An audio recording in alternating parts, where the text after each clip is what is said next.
Ayan mga tol, no? Dito muna kami ni Dudong nagtago. Kasi, no, parang may nakasunod sa amin. Hindi lang namin alam, baka nandyan sa unahan. Kaya dito muna kami, no? Tago muna kami dito. Wala ka bang dalang tubig dong? Ano sa inong dala itong anong naikuan mo ka? Ni Adtong ka sa bukid niya, delikado mo kay Dre. Dito ako dire kay nakurat ng saging atong kuha. Wala na may makaon. Yan na. Delikado kay ni Dre ang lugar. Okay, nakita ang tagay na. Ngalak ko pag-abot na ako dito, naigi ko ano sakaw, gis tabunan ni mong ulo ba. Ikulata mo ka kanyan to na. Nya, wala ka nam sa bunog. Sabi do. Kano sa gapon na kanay ko ano, gapon na kanay lakaw. Ano, bala ka na bi agad yung mama. Ikuan, kay tawa ni. Wala ko kauli, upay kaon ba. Bala ka sila. Nya, nakay nakuha wala. Ano nakuha mo kan, lakpan mo ka doon na, natripan ka? Delikado lay kay diri magpundos bukid. Mga tol, si Dudong kahapon pa siya ng umaga umalis sa kanila. Pagkatapos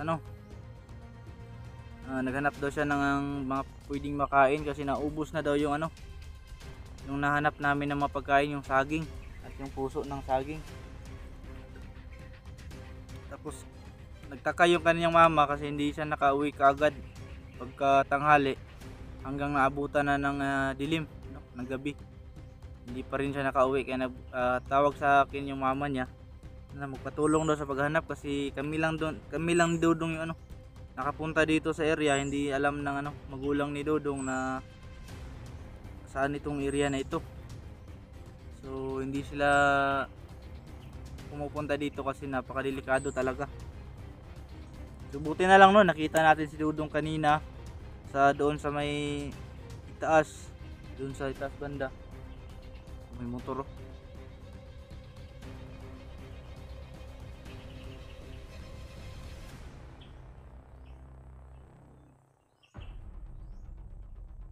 Buti nakita natin si Dudong kanina sa itaas banda mga tol, at na yung dalawang nagbantay sa kanya natiklo natin, no? Nakatakas kami ni Dudong at ginamitan natin yun ng pandepensa natin mga tol, no? Yung binigay sa atin ni Haring Lipaos na kapangyarihan, kaya ginamit natin. Kaya na ligtas natin si Dudong. Sana pagbaba namin ngayon mga tol, hindi na kami masundan, no? Yan, so medyo nakatago kami ngayon na medyo nandito kami ngayon sa tago na lugar, no? Katago kami. Hindi lang namin alam, baka nandyan sa unahan may mga kalaban na naman. Kaya nagpahinga muna kami dito kasi si Dudong masakit pa yung paa niya. Sakit yung tail, di ba? Kiyang ni siya magayon ng mga tol kay di bunalan daw kahoy ba. Murag torture daw siya dito sa bukid. Sa mga addict to sa ba? Diri ara to pag adto nimo diri gahapon sa bukid, diri na to sa bukid daan. Yun sa katon nagisita. Yun mga tol, no? Kahapon daw dito na yung dalawa na bantay kay Dudong, yung nag-torture kay Dudong. Dito na nakaabang sa kanya. Parang naplanuhan na talaga nila na pag may pumupunta dito sa bundok, kanilang ina-torture or kinukuhanan ng parang pinapatay ba kung hindi talaga kukunin. Kaya dali-dali ako na pumunta kagad, no. Kahapon pa sana ako. Kahapon pumunta ako matudiri pero kusugig ulan dong ay. Ukap po ako rin ka abante diri sa bukid. Kusugig ulan dito sa baryo. Gani kay nya gabi pag ulan, unsa mo na may gitaguan dito nga mga pan.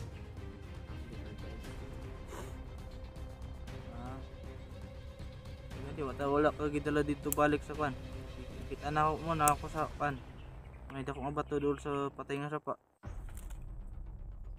Duha ka buk nagkulatan nimo.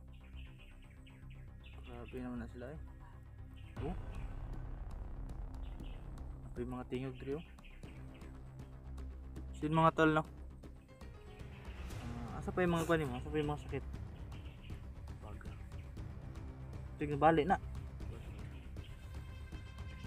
Nya, upay ka ano? Mga tol, no, hindi pa si Dudong nakakain. Anong oras na ba ngayon? Anong oras na ba? 8:59, mag alas 9 na po, no? Alas 9 na po ng umaga, kaya kailangan natin na makababa dito.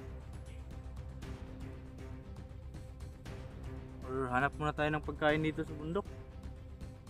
Kasi, no, para makakain ka, mapasmo ka na. Buntag, wala kay pamahaw. Gapon, napagikaon. Siguro tagpan rin, pwede makaon ba? Ay, basig na yung mga lubid at mahan. Ang tataka rin. Ay, butong bro.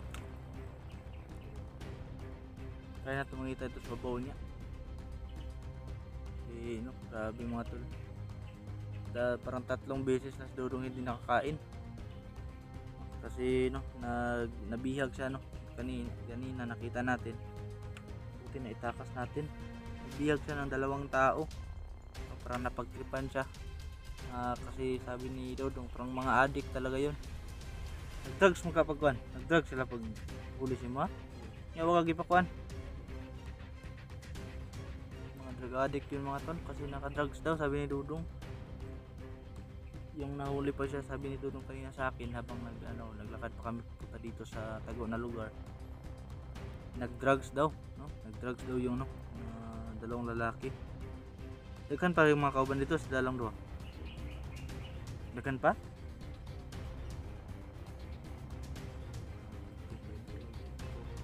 Mga 21 grupo, guro na sila, no? Doon mag-isya nga bukid ba? Hindi mga kakwante, yung mga grupo nga dautan. Delikado talaga dito mga tol, no? Kasi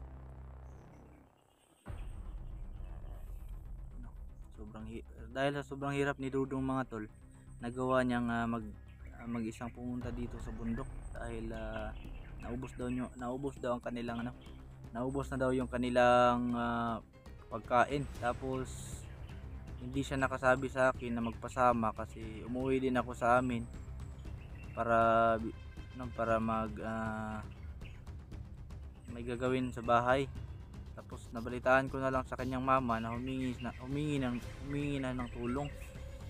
Nagpa-blatter na doon sa humingi na siya ng tulong sa barangay para matulungan ng paghahanap. Pero doon sa barangay wala pong Dudong na nakita doon.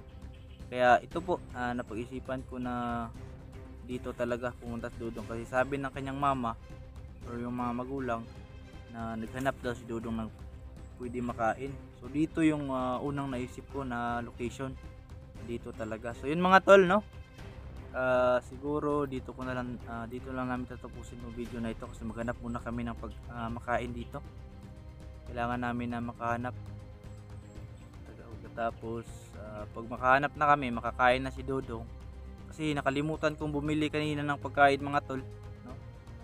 So paano makakain si Dudong ng kahit konti lang para makababa na kami, doon na siya makakain sa hanap kami ng makainan. So, kalimutan ko kasi short din ako sa budget mga tol. Kaya ang isa lang po yung iniisip ko, yung kaligtasan ni Dudong. Kailangan ko talaga ng kahit na wala tayong madala na pagkain, basta mailigtas lang talaga natin madala na si Dudong pababa. So, kailangan natin mga tol na maghanap muna dito, baka may makain dito. Ayan, so siguro mag-off cam muna tayo. Ayan. So dito na natin tatapusin mga tol, no? Don't skip ads mga tol sa ating video, no? Malaking tulong na po yan. Ayan, so off cam muna tayo.